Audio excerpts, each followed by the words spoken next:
Welcome to all.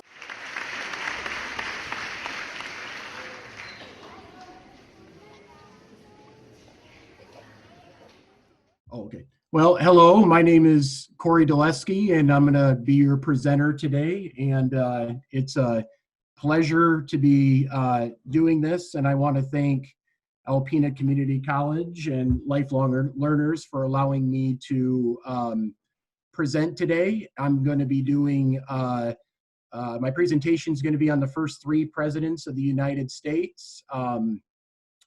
So it's going to cover about a 20-year period. There'll be some background things that we're going to talk about leading up to, some information leading up to Washington's presidency. But for the most part, this is going to cover a 20-year period. So once again, I'm very thankful to be here today and to present. So anyways, we'll get started. And so the first president of the United States, of course, there's George Washington, and one of the more famous pictures or portraits of him. And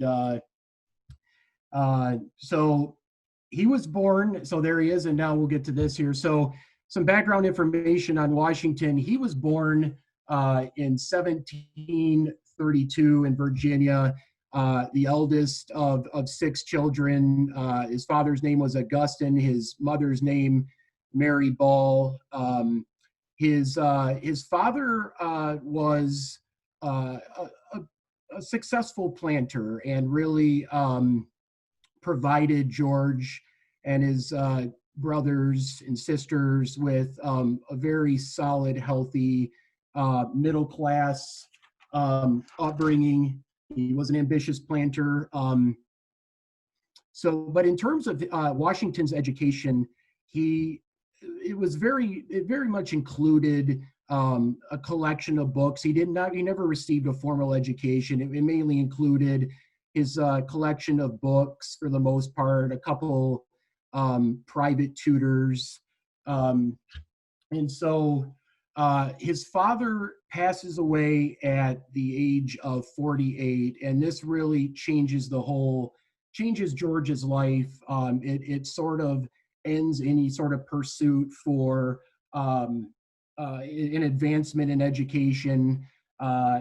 His responsibilities change. He's sort of forced to take over the family farm, and so he has to take on those kinds of responsibilities.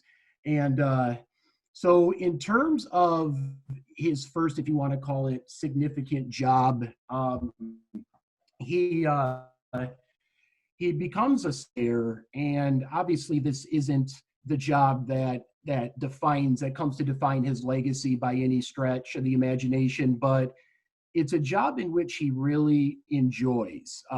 This is a job that he has a profound interest in, and so that's what he does. Now, it's really not until the French and Indian War of 1754 where Washington really makes a reputation for himself, really distinguishes himself. He serves as a major in the Virginia militia. He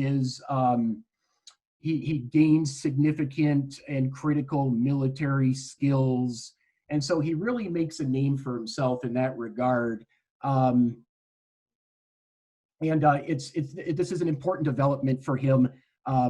So he gains this very important experience, but it's really not until the Revolution, though. And first of all, though, and just for a little background information on the French and Indian War, this is a really important war too, because what it does is it's a monumental victory for the British. It changes the dynamics in terms of the North American continent. It's a bitter loss for the French. They're forced to cede all lands east of the Mississippi to the British. In addition, the Louisiana Territory, they must relinquish it to the Spanish. And so with this victory for the British, though, comes just a host of financial problems. It really the British Empire, as powerful as it was, they never anticipated it being this expansive, this large, and it does create a lot of problems. So the empire, despite the victory in the French and Indian War in 1763, it really puts them in a dubious position. All sorts of financial issues arise as a result of this victory, though. And historians and scholars really draw a direct line between the French and Indian War and, of course, the Revolution, which is all about excessive taxation. And so the British, though, as a result, though, to try to alleviate and fix their financial problems, the result of that is to raise taxes on the colonies, which happens in just a couple of years. So the 1780s is really a period fraught with financial issues for the United States as well. Now, in 1781, the U.S. ratifies its first constitution, and it's the Articles of Confederation. They ratify this constitution even before their victory, though, when war officially concludes with a peace treaty in 1783. And I think that there's that misconception out there that the Articles was a complete disaster, and it really wasn't. I mean, it was successful in a lot of ways. It helped field an army that helped to win the war. It gave us the Northwest Ordinance of 1787, and it really was the first true example of a self-government framework, which is very, very important. And so all of these things, but obviously the biggest drawback, the biggest problem that the Articles did not address was the fact that it lacked a strong national government. It could not levy taxes. It gave too much power to the Congress. And as a result, issues arise. And so, as I said, the 1780s, as we go through it, again, all sorts of financial issues. Yes, the United States is triumphant in the American Revolutionary War with tremendous assistance from the French, who play a critical role in that. And without the French, we don't win the Revolutionary War. That's undeniable. But so the 1780s goes on, and now we move forward to 1787. And so because of the issues of the Articles, the Constitutional Convention takes place in Philadelphia. And this is a time where, at least initially going into it, they're looking to just sort of modify the Articles. This isn't, let's see here.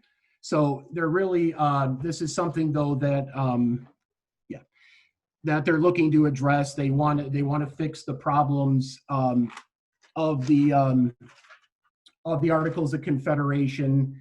And so there's a lot of hotly contested debates going on. Washington is asked to preside over the proceedings, and he's actually asked to be president, in fact, of the Constitutional Convention.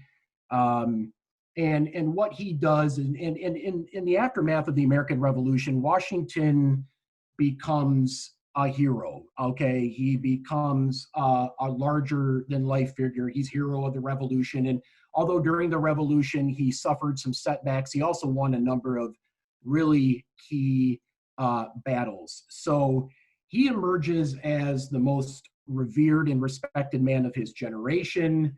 And so he's asked to be president, though, of the Constitutional Convention, as I said. And he really gives the convention, the debates, legitimacy and prestige. And it's important to note here, and there's a book titled Ratification that talks about this, though. And I think that there's also that idea out there, that thought that the Constitutional Convention was like, it was a guarantee that the Constitution would be ratified, and they would work, everything would sort of work itself out, and nothing could be further from the truth. I mean, these were contentious, hotly contested debates. The framers, the founders, they disagreed on a number of issues. Ben Franklin, for example, did not believe in a separation of powers or a checks and balances. James Madison did not believe in a Bill of Rights. He didn't really think it was necessary. And so all this is going on. And it's also important to note, too, though, that Washington was never really asked to be a part of, from an intellectual standpoint, to be a part of the constructing of the Constitution. He wasn't there to provide ideas. And that's the one thing about Washington. Despite his greatness and his intellect in a number of other arenas, he was not an intellectual by any stretch. And in fact, he was very insecure at times about his lack of education when he was in the same room, with the intellectual giants of his time, the James Madisons, the Hamiltons. Despite being this larger-than-life figure, he was also sort of insecure about that. So despite all that, the Constitution is ratified in 1788. So as a result, there we go. I just changed the slide right there. So anyways, the Constitution is ratified. New Hampshire becomes the last state to ratify the Constitution. And so Washington is unanimously chosen to be President of the United States. And he is chosen for a number of reasons. Number one, again, and I keep going back to this, but he was the most respected figure of his time. And because this was such a unique experiment that the founders recognized that, first of all, Washington was very apolitical, okay? He didn't really want to be the first president, though, and he was sort of convinced and persuaded to become the first president. Hamilton was key in that whole process, as Hamilton had served under Washington during the Revolution. But Washington ultimately is persuaded to be the first president of the United States. And so he takes office on April 30th, 1789. And it's interesting here, and I write this on the slide here, and I wrote this down because it's so important, and it's something that you don't really think about a whole lot, though, because this is such a unique experiment, and it could go south very quickly. And this idea of sort of deviating from monarchy and ushering in this new government and this new idea or concept of a president. And in many ways, and it was a novel concept. And some of the things that seem sort of simple and obvious to us today it was not the case back then.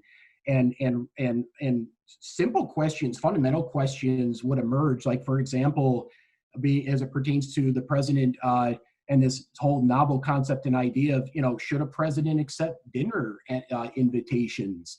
Should a president attend funerals? I mean, no one really knew what a president should do overall. So, but one thing is clear, Washington being chosen as the first president was key in the survival and the advancement and stability of the young republic here.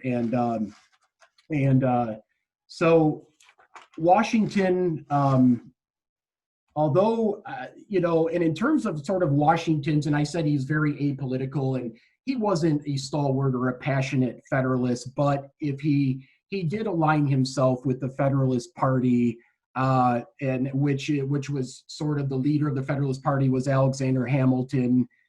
They were the champions of a strong national government. And so Washington, though, again, sides with him.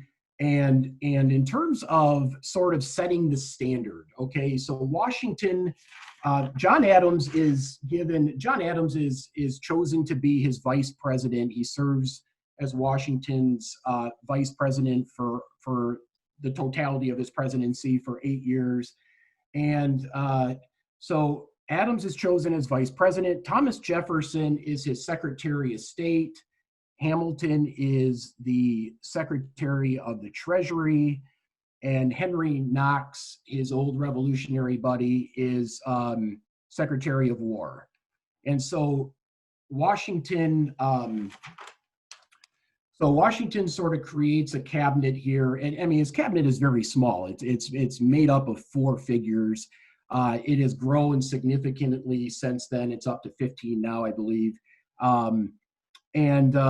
So Washington, what is really interesting about Washington is that, you know, when there was ever an issue, he consulted everyone. And this was something that really impressed Thomas Jefferson, for example, how locked in Washington really was on a number of key issues. And like I said, if there was any sort of issue, though, again, he would talk about it with everyone. And again, Jefferson was really impressed with this. And so, let's see here. So anyways, as I move on here, I wanted to share with you guys this book right here. And this sort of coincides with what I had on the previous slide about Washington setting the standard. And this is an interesting book that sort of crystallizes and illuminates that idea, though, because what Washington decides to do in his first term is take a number of trips, journeys across the United States. And his reasoning for doing this, it's fourfold, really. Number one, he knew and understood really the significance that ordinary people would play in the advancement of the new nation. He also understood the importance of also sort of like this symbolic thing of bringing the federal government to the people, and sort of introducing to them this new federal government, this national government. But he also wanted to enhance the feelings of unity as well, and sort of solidarity. And this sort of coincides with the fourth reason why he took this trip. And perhaps most importantly, is that he wanted citizens, United States citizens to, and that's sort of a complex term right there, and that's a whole other conversation, what is a citizen, what isn't, though. But he wanted the people of the United States to think beyond their own individual state. He wanted them to think along the lines of what it means to be an American, and to think more broadly, think in terms of I am an American, not just a Virginian or somebody from Delaware, to think beyond their own individual state. And, we sort of, that sort of idea still exists today in many ways, where if you're from Michigan, you're probably a little more interested, you care a little bit more about, the affairs of the state of Michigan and sort of what's going on, as opposed to what's going on in North Dakota or something, for example. So that sort of thing still exists, though. But of course, in this very tenuous and precarious predicament that the United States was in, and sort of creating this new idea and having hopes and dreams that it has some longevity to it and can persist, that was extremely important. So that, like I said, that previous book right there, it's an interesting book, T.H. Bream, Washington's Journey. And again, it's a great book, and I highly recommend reading it if you want to learn more extensively about these journeys and the significance behind that. So in Washington's first term, some very important developments, some successes. Washington signs a bill that establishes the first national Bank of the United States. This was mainly the work of Alexander Hamilton, but nonetheless, it happens in Washington's first term. He sets up his presidential cabinet, which we already sort of discussed, and sort of the importance behind that and setting that important precedent going forward. And then, of course, the states officially ratified the Bill of Rights, which are the first 10 amendments of the Constitution. And another interesting fact about this is the first 10 amendments not called the Bill of Rights until well into the 19th century. So when they ratify, and I put it on the screen there, the Bill of Rights, just for context purposes though, or perspective purposes, but it was really just the ratification of the first 10 amendments. It really didn't become the Bill of Rights again until way into the 19th century. So anyways, as we move on here, now in Washington's second term, the political landscape in the United States is changing, okay? And you see the emergence of political parties. And I talked a little bit about the Federalists, but now all of a sudden it's becoming a contest and people are starting to take sides here. And it's volatile. It is. And what is interesting, despite the framers, the founders, their great foresight, their great brilliance, they never really anticipated there ever being political parties. James Madison, in fact, in the Federalist Papers, sort of refers to them as factions. And he talks about how toxic they are or would be to the new republic. And so the founders were very much against there ever being political parties. They never really thought there would be. Like I said, they thought that, what was best and most prudent for the country would be, a collection of smart, influential people coming together, consolidating, coming together collectively to resolve issues. And they never anticipated this, but nevertheless, this is something that happens, and it's something that's a little unforeseen, like I said, and with it come the introduction of newspapers in the United States, and these are partisan newspapers, and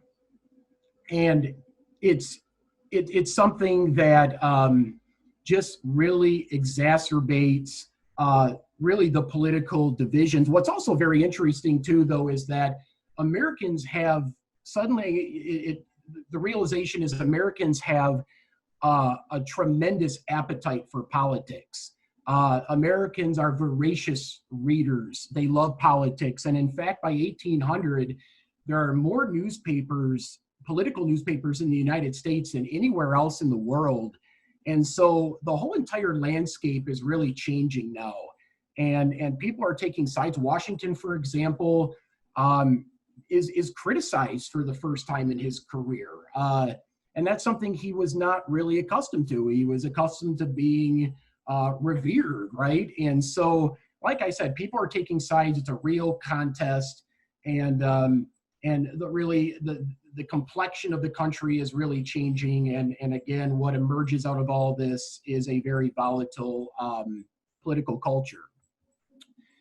And so, some key developments, though, really during Washington's second term. And really, I'll get into it. Washington's Neutrality Proclamation in 1793. And this, in many ways, is a watershed sort of moment, though, and one of the key precedents and contributions that is established and created by Washington. And what is going on is the British and the French are at it again in Europe. And what Washington does is issue a neutrality proclamation. And it's monumental and significant because Washington sort of establishes the idea, though, that it's the president that makes foreign policy, okay? That it's not the Congress, it's the president that is front and center when it comes to making significant foreign policy decisions. And he was criticized for his neutrality proclamation because ultimately, as we all know, it's the Congress who ultimately decides whether or not we go to war, right? And here's Washington saying, well, we're not going to go to war. So he was criticized for this. But nevertheless, it's a hugely significant precedent that is established by Washington.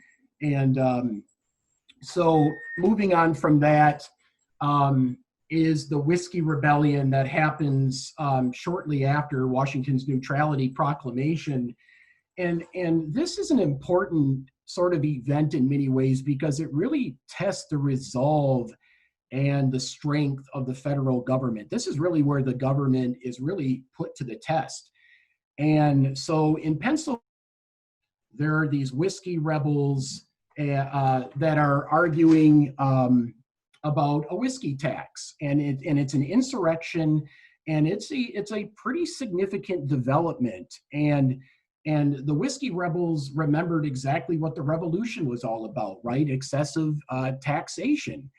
And so this posed a threat to the young republic, and the federal government and George Washington come out of this when the dust settles as triumphant. The whiskey rebels come to realize and find out that Washington was going to lead a militia to try to suppress the rebellion. And ultimately, when the dust settled, no shots were fired and the rebels retreated to their homes. So this was something that you can't underestimate the significance of. And Washington again comes away victorious in this sort of conflict or potential issue that really could have spiraled out of control. He suppresses the rebellion, and again, it's a big victory for Washington and his administration, ultimately a big victory for the country too.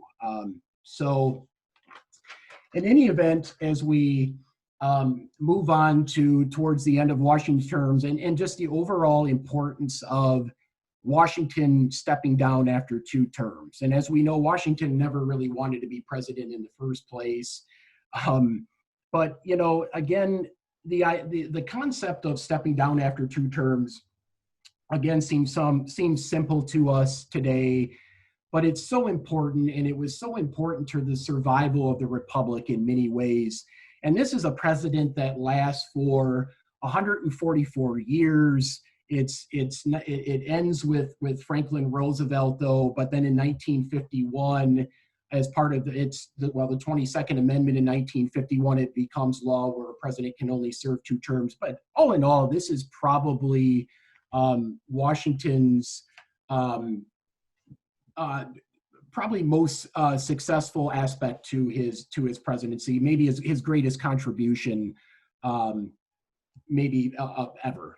to be honest, and his number 1 contribution. And so with all that being said, as we move on here Washington steps down, as we're going to move on to John Adams here. Washington steps down. He ends up passing away 3 years later in 1799. And so in any event, John Adams steps into the presidency. And of course, as I stated earlier, Adams was the vice president under Washington for 2 terms. And at age 61, Adams brought a very impressive resume to the presidency. If there was ever anyone who was, there was never anyone who could have been more qualified than Adams. This was his time to be president. He was a graduate of Harvard. He was a lawyer. He was a contributor to the Declaration of Independence. He, along with Ben Franklin, were the head editors of the Declaration of Independence. Adams is a critical figure too in the constitutional debates as well, and so it was his time. But there was a problem with this, though, and he lacked one essential quality. And that was, he was not George Washington. George Washington was this majestic figure, military hero, looked incredible in a uniform. And then on the contrary, there was John Adams, who was balding, rather unprepossessing. And so there was quite the contrast there.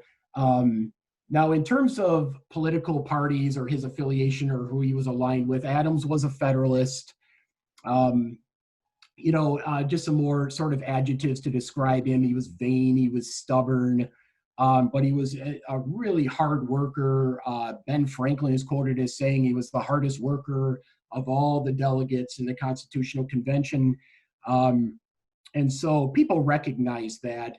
But, one could argue, though, that Adams was probably a better political theorist than he actually was a politician, if that makes sense. But in any event, his most famous work was his pamphlet that he published in 1776, his Thoughts on Government.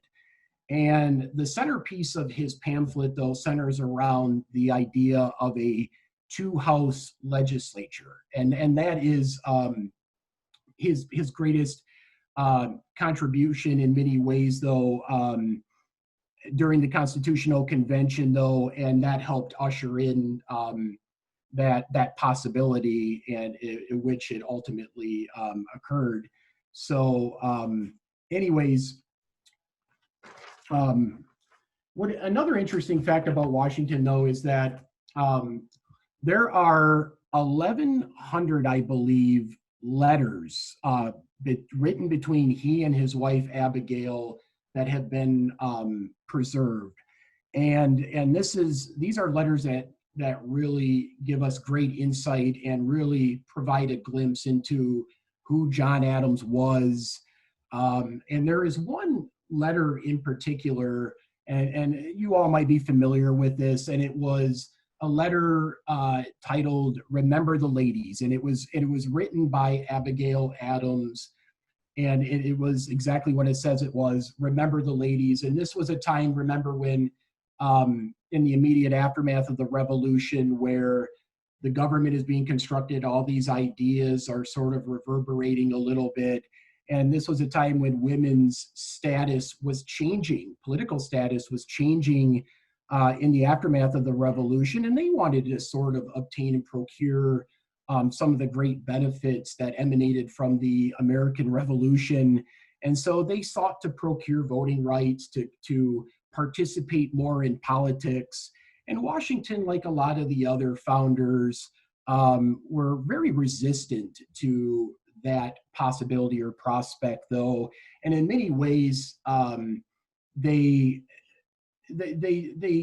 understood. I mean, they just sort of figured that it would create sort of a Pandora's box, and that, okay, well, if we're going to allow women to make these great advancements and strides in terms of politics and perhaps voting, then we're going to have to start thinking of other things more broadly. And they really didn't want that. And they really, and I'm going to get to Jefferson in a second, though, but they, like Adams, really sort of believed, though, that, in this patriarch sort of mentality or ideology, where it really, the men are the ones that should be making important decisions, and the women should be sort of limited, to the home and things of that nature.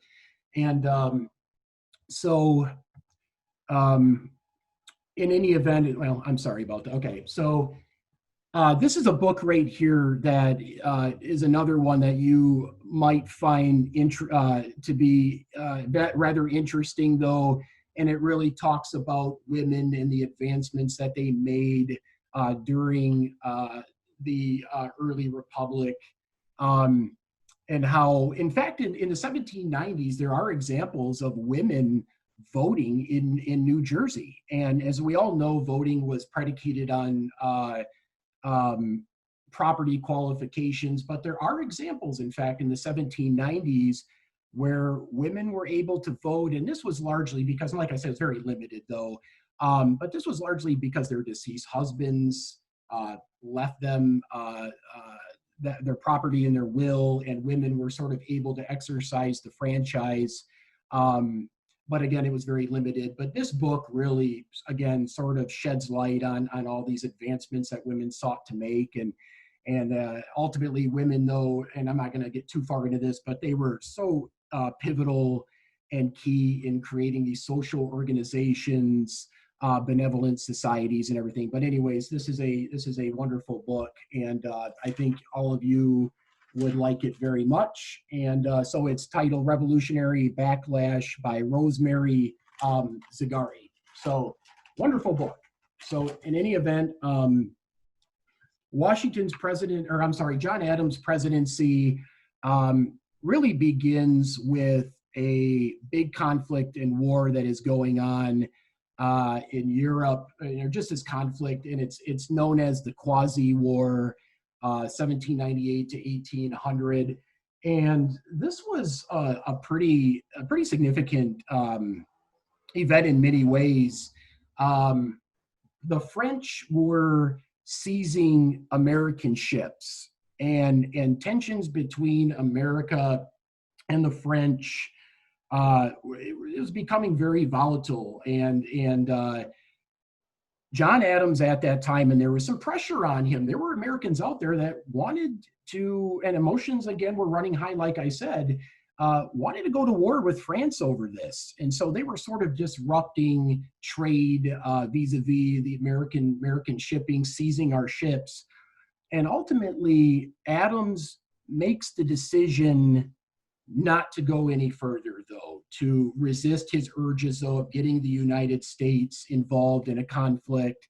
And he was criticized for backing down in this conflict, though. But ultimately, and scholars and historians do unanimously conclude today that was the best move Adams ever could have made, because ultimately the United States were no match for the might of the French. And by getting involved with a war, that was the last thing that the United States needed at this time. And so, yes, Adams, the perception was that he showed weakness, he was weak in this, but ultimately, again, it was the best thing he ever could have done. It was a wise decision. The U.S., no match again for the French. So anyways, moving on from there, and this is this is really what comes to sort of define Adams' presidency. It's really the big black mark on his legacy from a presidential standpoint, and that is the Alien and Sedition Acts of 1798. And it's very controversial, basically, and it really trampled on the Constitution, mainly the First Amendment. And this was sort of an act that was implemented to where if you talked ill of the government, you could be thrown in jail for it. So it was really a violation, though, of freedom of speech and these things, and it was really a partisan action, really taken by Adams to sort of weaken the Democratic Republicans, who were, and we'll get to that later, a little bit more about the Democratic Republicans. We start discussing Jefferson. And that's really what it was, because ultimately, and I'll get in a little bit more at the Alien Sedition Acts in a moment, though, but there were a number of 10 people that were convicted under the Alien and Sedition Acts, and it's no coincidence that all 10 were Democratic Republicans. So that right there sort of shines a light on how partisan this really was. And it, again, essentially, sort of the bedrock of the Alien Sedition Acts was if you criticize the federal government, you could be thrown in prison. And it was just a really bad decision by Adams. And again, in many ways, really defined his presidency. So let's see here as we move on there. In any event, key achievements, though, as president, Adams increased the size and power of the United States military. He negotiated the treaty with France, protected American shipping, and then, as we already sort of highlighted and crystallized, kept the United States out of war. And again, you can't overstate enough how significant that was, because that really could have signified the end of the young republic. So he kept us out of the war. And he also appointed John Marshall as Chief Justice of the Supreme Court. And this is also important, too, because John Marshall becomes the most influential and significant Chief Justice in our country's history. He serves, I believe, for 34 years as Chief Justice. But he also plays a key role in Marbury versus Madison, the landmark case where judicial review is upheld, where the Supreme Court can find acts of the executive and the legislative branch to be unconstitutional. And so this is a John Adams and his decision to appoint John Marshall is very significant, of course, and that is a significant part of the framework of the federal government and the Supreme Court overall having that ability to sort of exercise that kind of power and to create the notion of checks and balances. So in any event, this brings us to the election of 1800 here, and this is a really important election too. And as we stated earlier about just how the whole landscape had really changed a great deal by this time, and scholars really conclude that or agree that this is sort of considered to be the first modern presidential election, and it's really because of the distinct political parties that emerge at this time. And of course, I'm talking about the Democratic Republicans and the Federalists. So in 1800, Aaron Burr, the infamous Aaron Burr, who of course is most known for killing Hamilton in a duel just a few years later, though, but Aaron Burr is also involved in the election of 1800. And Burr's greatest shortcoming, I guess, or what really, the biggest problem with Burr, I'll just say this, was the fact that he was very much an independent. He didn't belong to a political party. He was a wonderful, I mean, he was a polished, fantastic politician, in fact. But again, his biggest issue or shortcoming was the fact he didn't really belong. He didn't align himself with either political party. So in the eyes of the Federalists and the Democratic Republicans, he couldn't be trusted as a result of that, though. But nevertheless, though, he gives Jefferson all he can handle in but also behind closed doors, Hamilton sort of concocts a plan to sort of undercut Burr. He convinces Federalists to vote for Jefferson. And that really planted the seeds for the issues that would persist and emanate between Hamilton and Burr. And that sort of thing laid the groundwork.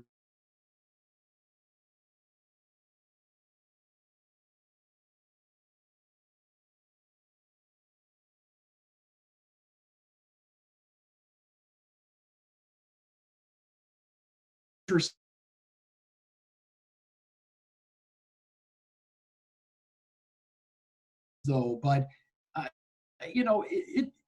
one could argue, though, that in this time period, politics was even considerably worse in terms of the divisiveness and the personal attacks. I mean, it was very common for, of course, there were duels, right? But it was also very common for politicians who were on the opposite end of the spectrum to get into fights over political matters. I mean, that's something that's just sort of unimaginable today, though, although it is hotly contested. But back then, it was very much commonplace for politicians to duke it out, And so, in any event, Jefferson defeats Adams and ascends to the presidency, and in doing so, really ushers in a period of dominance by the Democratic Republicans. This also, in many ways, sort of signifies the demise of the Federalists in many ways. I mean, the party continues to exist, but they are never as powerful as they were at the beginning in the beginning of, say, Washington's presidency, in the early years of, or just 10 years early, in the beginning of our years as a country, as a young republic. So it's really, in many ways, it's the demise of the Federalists and the ascendance of the Democratic Republicans, who really control things for essentially a generation. And so with all that being said, Thomas Jefferson becomes president of the United States. Jefferson is the principal author, of course, of the Declaration of Independence. He is such a compelling and fascinating figure. I mean, he's complicated, he's complex. I like to refer to him as sort of a walking contradiction in a number of ways. But of course, as we know, despite his contradictions, I mean, he holds an exalted place in our country's history. He's a seminal figure in the pantheon of American figures that, despite sort of those contradictions again and those kind of issues, he is still what you would consider a top tier person in terms of being so immensely consequential. It's also important to point out too that during the constitutional debates, the Constitutional Convention, Jefferson was never a part of that. He actually served as ambassador to France. So he was in France at the time, and he played virtually no role in establishing ideas and just constructing the Constitution. And so he was over in France at the time, and while serving as ambassador to France, he falls in love with French culture. And the Democratic Republicans in many ways become the pro-French party. They're the party that's more pro-France, and Hamilton and the Federalists are more pro-British, right? And so Jefferson, again, he falls in love with French culture, loves almost everything about it. But there's one thing that sort of bothers him a little bit. And when he was over there, he observed and realized that women were a big part, very much entrenched in the fabric of French society, in French culture. They were, sort of walking around and exercising their autonomy and enjoying these sort of rights, and again, just sort of, very much entrenched into the fabric of French society. And this really bothered Jefferson in a lot of ways. And, again, like Adams, he sort of, was a believer that,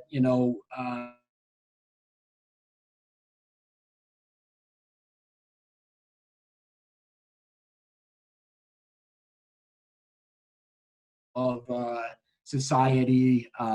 Again, their focus should be on the household and those sorts of things. I mean, that's not, that was very common in terms of the overall belief system of the founders. And so,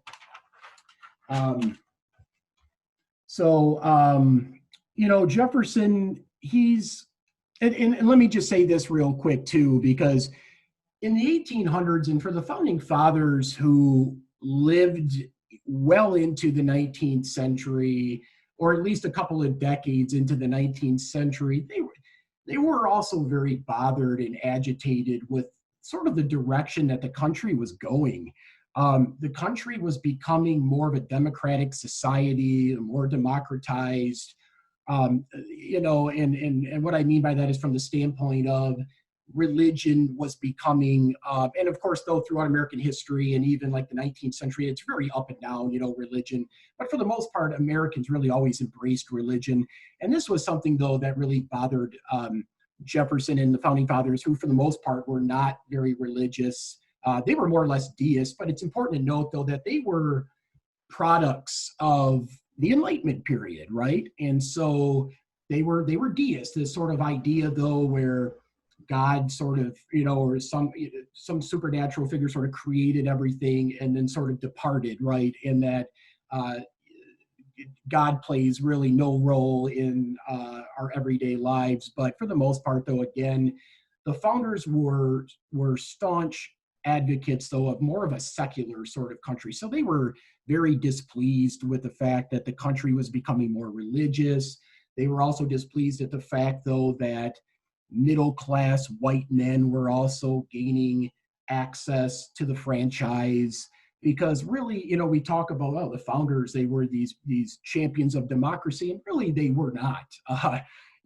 Yes, they wanted to deviate from monarchy, of course, though. and sort of wanted to usher in these new ideas and new concepts. But at the same time, they were not true believers in democracy. They vehemently and vociferously believed that the country should really, the key decision should be made by, and the country should be led by wealthy, highly educated, powerful people, influential people. So they didn't really like the direction that the country was going. So, but nevertheless, Washington, first of all, he's a big believer in sort of the racial, the scientific racism of the time that sort of emerges in the 18th century and then really becomes even more prominent into the 19th century.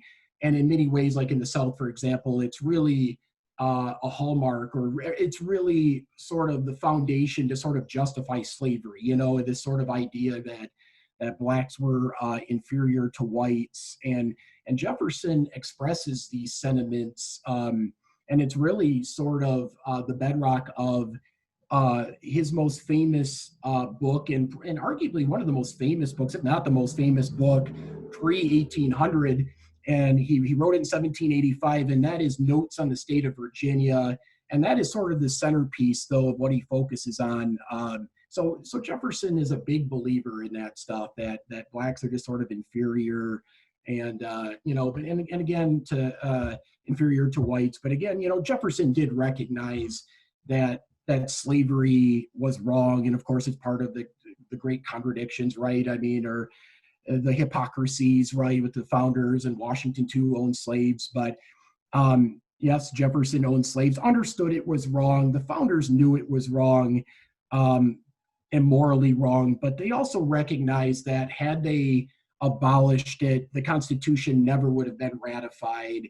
And so it was just one of those things where it was having to sort of make a compromise with the southern states that, okay, let's leave this very significant issue of slavery, let's leave it up to future generations to sort of deal with, And so with that said, nevertheless, Jefferson is very sensitive in a lot of ways. And I'm just going to talk a little bit about his character here. He was very sensitive in a lot of ways. He did not like confrontation at all. I really thought political, like arguing or debating politics was sort of pointless and stupid. He did it nevertheless because he sort of had to, but he didn't like really doing it. He wasn't a great public speaker. He was by far a more prolific writer than he was a speaker or an orator.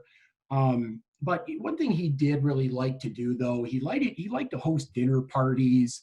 He was incredibly knowledgeable, smart person, of course. And so he liked to showcase those kind of skills and talk about just an array of subjects.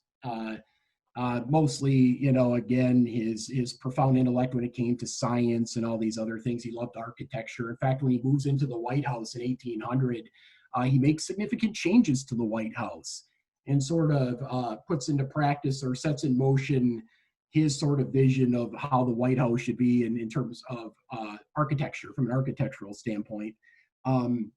He also loved music. He felt like music was really key to the advancement of people. It played a huge role in their development. And in fact, he talked about this with his daughter, that he really pushed music on her because of, sort of the great benefits that come from music. It's key in advancing your education, all these things. And in fact, he's quoted by saying that music is the favorite passion of my soul. So he loved music, and that's that. In terms of religion, like we were talking about earlier, in terms of religion, he was not a Christian. He was very much, I guess, agnostic. But historians sort of go back and forth on things a little bit, and there's some nuance that exists with the founders in terms of how they see Jefferson in relationship to religion, but it's more or less unclear. But he was not a religious person by any stretch of the imagination. So in any event, there we go. So Washington ascends to the presidency in 1800. He's the third president of the United States, champion of minimal government. Okay, so he's a states' rights advocate, which runs in stark contrast again to the Federalists, who were the more big, federal government should play a big role in the American fabric. But Jefferson was more states' rights. He believed very much in the agrarian sort of traditions. He was the big advocate for the farmer, and really, again, believed that sort of the central aspect of the economy should be centered around agriculture. And it's not that he was anti-industry or anything like that, really, because he understood the importance of that and sort of the things that were happening in the North at this time, especially in the New England areas or in the New England states. But that's where his belief system was. His set of beliefs were, okay, we should be mainly, everything should center around farming. And he also believed that cities, urban centers were corrupt or would eventually lead to corruption. So yeah, he was very much a big champion of rural America and agriculture and farming and these kinds of things. Interestingly as well, he also believed in adopting a new constitution every 19 to 20 years. He believed that the U.S. should adopt a new constitution, that each generation should have its own constitution, and sort of, this idea that, he recognized, all the founders had great foresight, of course, though, but he recognized that, okay, the country is probably going to be changing a lot, so they should adopt their own constitution. But in any event, that's just something interesting to highlight in terms of sort of the role of the president in his mind. He did not believe that the president should be front and center on a lot of issues.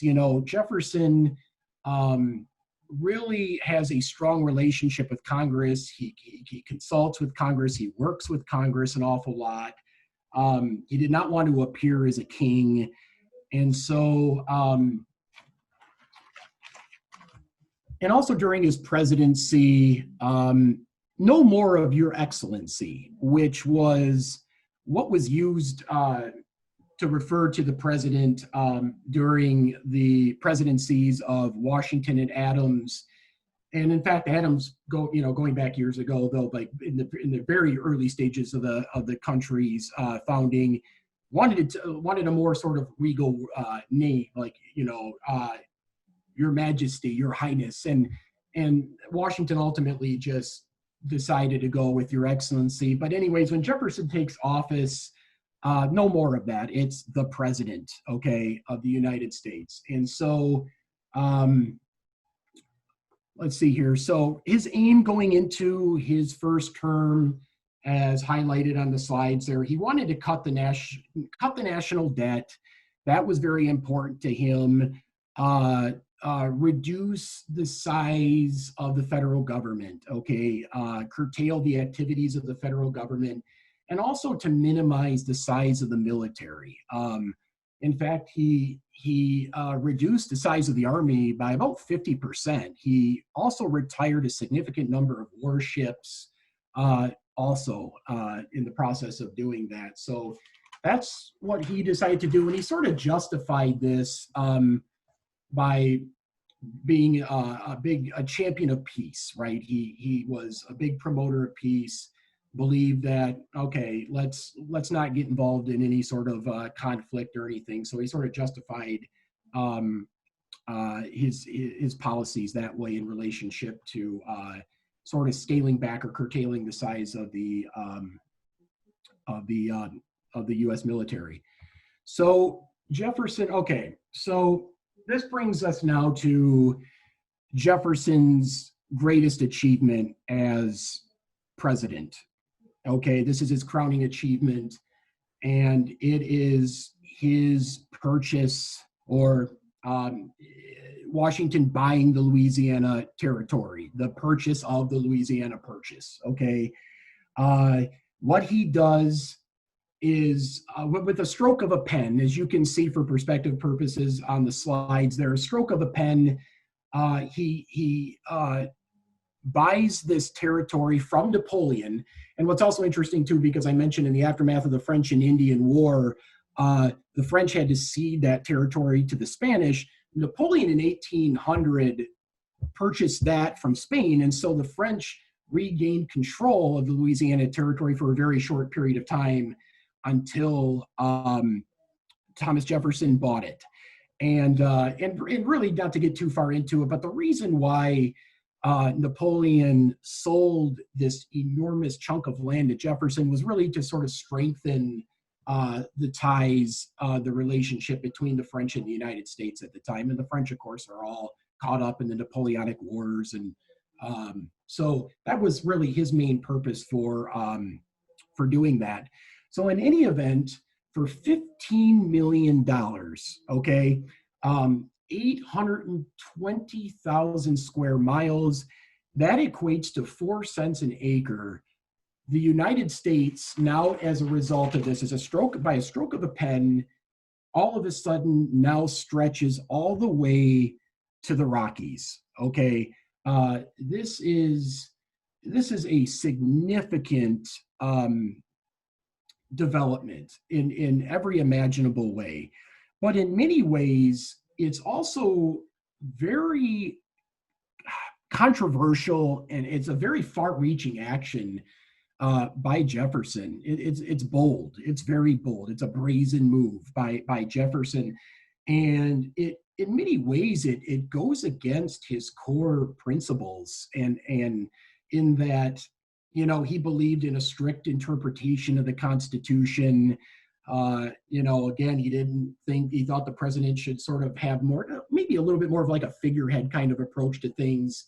And here he is taking this bold action. And he was criticized for this to some extent, though, but at the same time, though, this is a monumental, momentous achievement, though, nevertheless. And so, so this is a big victory for really the United States in general. And in the process, a number of states are annexed, 13 states, in fact. And so it's again, Jefferson's crowning achievement as president. Now, there's another really important sort of event that takes place in the two. There's a correlation here between the Louisiana Purchase and what comes to be known as the Lewis and Clark expedition. And this is basically at the center of this Lewis and Clark expedition is to capture or to get a better understanding, to elevate America's understanding and knowledge of all this vast amount of territory that the U.S. had purchased vis-a-vis the Louisiana Purchase. And so Jefferson, just in terms of wanting, of elevating one's knowledge, our knowledge of plants, of animals, but really at the center of it is the idea, though, of claiming Oregon. Claiming Oregon territory by right of discovery and exploration. That is really sort of at the center of it. But it's seeking to elevate our understanding of all this new territory, all this new land. And a figure who plays an important role in making this happen is a woman named Sacagawea. And Sacagawea plays a critical role in this expedition and exploration in terms of her ability to negotiate with natives who they are confronted with along the way, Native Americans. Reasons she is very, very important to this whole entire sort of undertaking. And promotion of a Western expansionist policy is a tremendous success. Okay, tremendous success. His first term is it goes about as well as you could possibly imagine. It is enormously successful. Okay, so you have the Louisiana Purchase, you have the Lewis and Clark expedition. He sought to reduce taxes. He was successful in doing so. And again, which coincides with the Louisiana Purchase, greatly expanded the size of the United States. So it's a huge success. So in going into Jefferson's second term, you start to see a paradigm or a pattern that starts to emerge, or at least starts with Jefferson. And this pattern is the sort of idea, though, that a president's second term not being as successful as his first. This sort of happens to Jefferson. And again, we see it happen to a number of subsequent presidents, two-term presidents, but it starts with Jefferson. But going into his second term, he's enjoying tremendous popularity, not just in the South, but also in the West. So he goes into his second term. It's a dominant victory in the 1804 election. He defeats Charles Pinckney of South Carolina. So during his second term, his administration was preoccupied with the task of keeping the United States out of the Napoleonic Wars. Okay, that was their central focus. And so Jefferson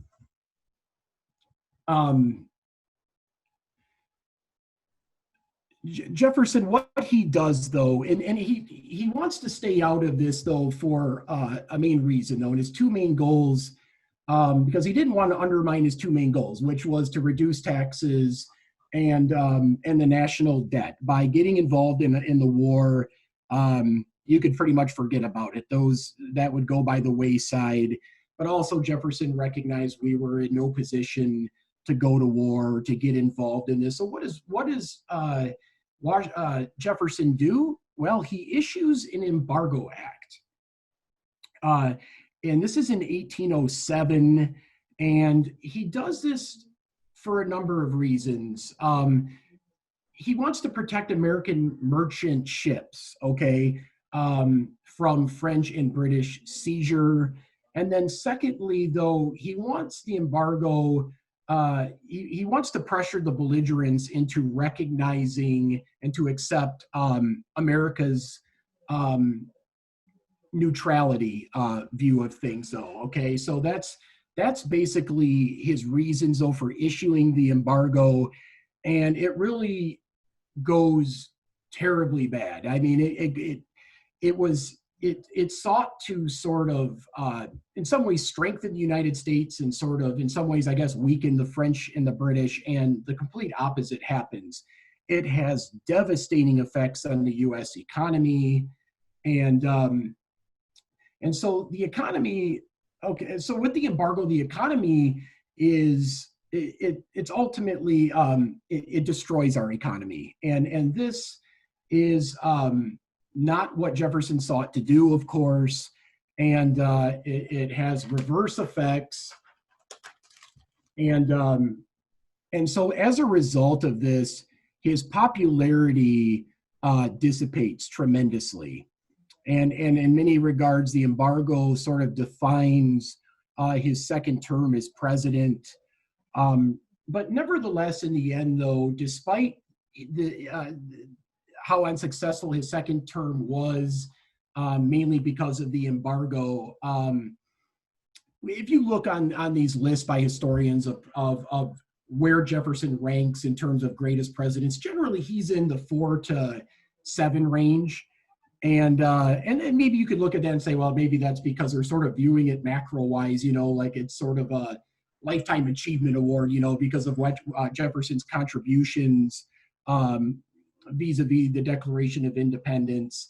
But nevertheless, though, Jefferson has a successful presidency. And so Jefferson steps down in 1808, and then of course that goes into James Madison, but that's not part of the presentation today. So that pretty much concludes my presentation with this, and now is a time where we can open it up for questions or comments regarding the three presidents, and I'll open it up right now for questions and comments.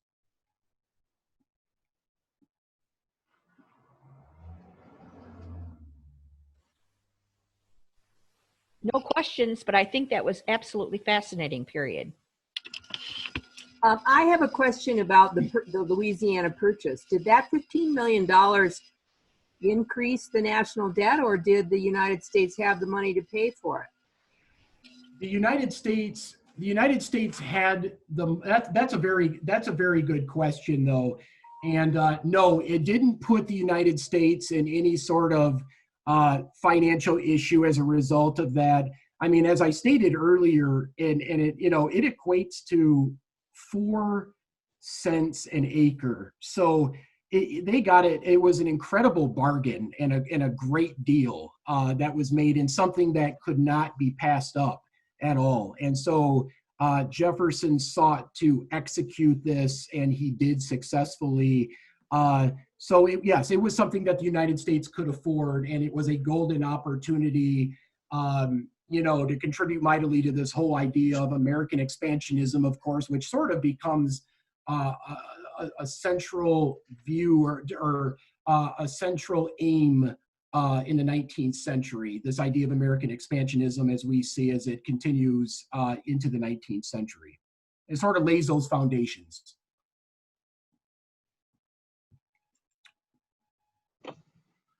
Any other questions for Corey? I know personally I found it to be a very interesting discussion you put forward. I hadn't seen that early of a history in a long time. It reminds me of things. Oh, thank you. Yeah, well, I appreciate that. And this was a lot of fun. I really enjoyed it. Yeah, it's I'm glad you enjoyed it. Thank you very much for those kind words. Yeah.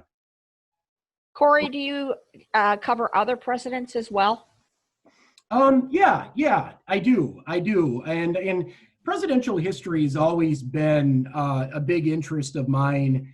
You learn so much about presidents, though, and more broadly, it's like studying presidents, I feel, really gives you sort of a comprehensive understanding of the U.S., because when you're studying a president, of course, you're sort of studying who they are as people, but then you also get sort of an understanding of a lot of their policies and a lot of the other events and things that they're confronted with and what they have to deal with. So it's like you're studying presidents, yes, but you also get an elevated understanding of the country as well, in terms of the events that they're confronted with and things like that. So yeah, presidential history has always been a big interest of mine.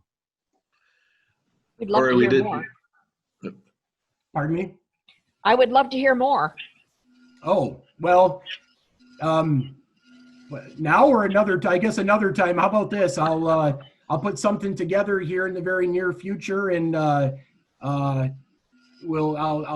try to figure it out what period or what presidents I will cover. But that's definitely something that I'll do going forward here. I'll put another one of these presentations together. How about that? That would be wonderful. Great, thanks, Corey. There's a question on chat about what was the controversy concerning the Louisiana Purchase?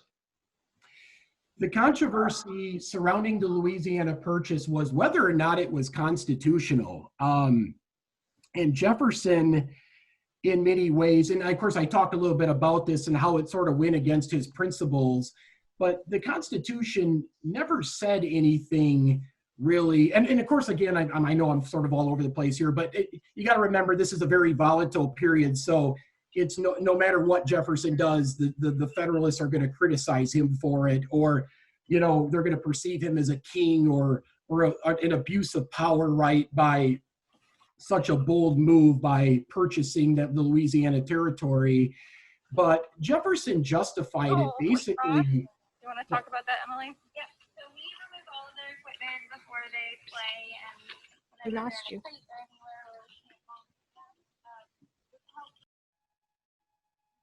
Oh, I'm sorry. I couldn't get, I didn't hear that. Oh, anyway, so getting back to what I was going to say real quick, though, because why was it controversial? I hope what I just said sort of highlights some of those reasons. But the other one was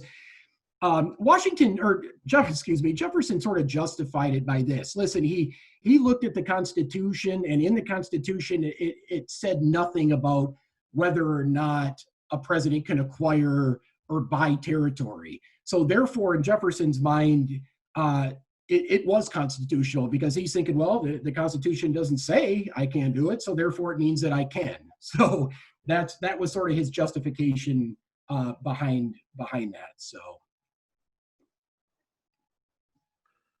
Great. Any other questions? Well, I don't have a question, but I'd like to put in a plug, since we're talking about you might do something on other presidents. Yeah. I have a friend. Her name is Betty Kearse, Kearse, and she's just written a book that's just been published called The Other Madisons, The Lost History of a President's Black Family. So she is a Black woman who says that she, the family lore for her family is that she is descended from James Madison through a slave that he owned. So Okay. if anybody's interested in that aspect, I would recommend that book. Very nice. Very nice. Yeah. And I'll that's something that I would be interested in. So yeah, thank you. Thank you for that.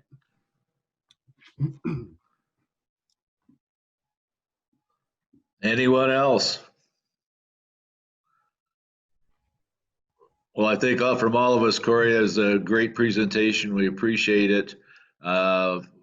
Learned a lot of things from my perspective, probably mostly some things I had forgotten, but we don't study that era of history much anymore at our age. So I thought it went well.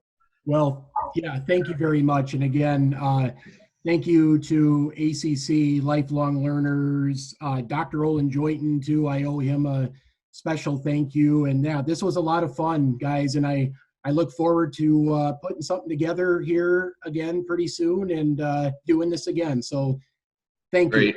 Thank you. Yep. With that, unless there's more questions, we'll be ending the program. Great. Thanks again, Okay. Corey. Thank you.